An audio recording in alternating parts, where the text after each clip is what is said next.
Жаңы заманбап перинаталдык борбордун курулушу аяктады. Борбордо кош бойлуу мезгилде патологияга чалдыккан аялдарга жана жаңы төрөлгөн ымыркайларга медициналык жардам көрсөтүлөт. Мындай оорукананын болушу медициналык кызматтын сапатын жакшыртат. Бул мына өзүңүздөр көрүп тургандай перинаталдык борбордун операция жасоочу бөлмөсү.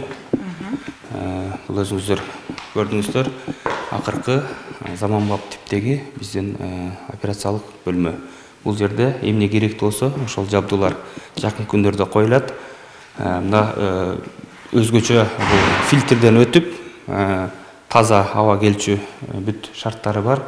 Перинаталдык борбор Германия өнүктүрүү банкынын гранттык каражаттарына курулган. Ал 4 кабаттан жана жер төлөөдөн турат. Бардык шарт менен камсыздалган ооруканада 100дөн ашуун бейтапка ылайыкталган. Борбор ушул жылдын аягына чейин ишке берилиши күтүлүүдө. Бул перинаталдык борборубуздун жандандыруу бөлүмү. Бул жерде мына өзүңүздөр көрүп турасыздар. Мына бир оорулуу үчүн, бир керебет үчүн шарттар бүт түзүлгөн. Бул жерде мына кычкылтек, ошондой эле жатый воздух деп коебуз. Ошолор бүт каралган.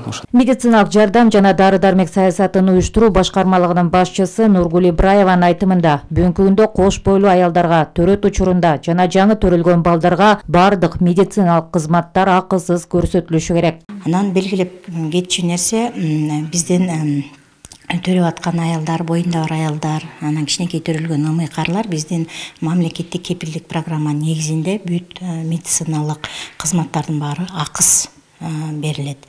Ошону мен ошол биздин жарандарга белгилеп айтып кетет элем. Анткени көп учурлар болуп атат.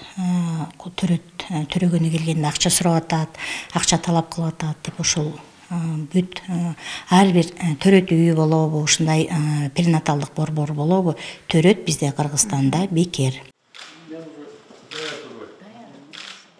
Медициналык жардам көрсөтүүнүн сапатын жогорулатуу максатында мындай перинаталдык борборлор Ош жана Талас облустарында дагы курулат. Балдар ооруканаларын, төрөт үйлөрүн куруу, андагы медициналык кызмат көрсөтүүнүн сапатын жогорулатуу, ошондой эле саламаттыкты сактоо мекемелеринин техникалык абалын жакшыртуу мамлекеттин негизги милдети экенин Акылбек Жапаров белгиледи. Андан ары ал Бишкек шаарынын медициналык тез жардам балдар клиникалык ооруканасына барып, жаңы хирургиялык кабыл алуу бөлүмүн реконструкциялоо иштери менен таанышып чыкты.